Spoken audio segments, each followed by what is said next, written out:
16 जुलै हाच तो पहिला दिवस जेव्हा अमेरिकेने पहिल्या अणुबॉम्बची चाचणी घेतली। जाणून घेऊया 16 जुलैच्या मुख्य घटना, जन्म आणि महत्त्वाचे दिवस। 1945 अमेरिकेने जगात पहिल्यांदा अणुबॉम्बची यशस्वी चाचणी केली। या घटनेमुळे जगात आण्विक युगाची सुरुवात झाली। 1969 आजच्याच दिवशी चंद्रावर मानवाला यशस्वीरित्या नेणाऱ्या अपोलो 11 या ऐतिहासिक अंतराळ यानाने फ्लोरिडा येथून यशस्वी प्रक्षेपण केले।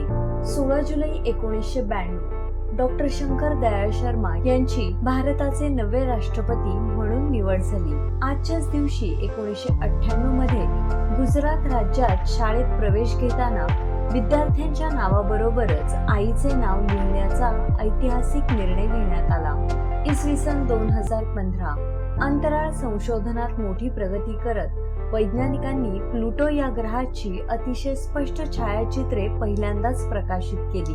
आता काही महत्त्वाचे जन्मदिवस। भारताच्या महान स्वातंत्र्य सेनानी आणि भारतरत्न पुरस्काराने सन्मानित अरुणा असफ अली यांचा आज जन्मदिवस। भारताचे माजी प्रसिद्ध हॉकीपटू धनराज पिल्ले यांचा आज जन्मदिवस। अशीच महत्त्वाची आणि इंटरेस्टिंग माहिती जाणून घेण्यासाठी डीप इन्फिनिटी चॅनलला आत्ताच लाईक, शेअर आणि सबस्क्राईब करा।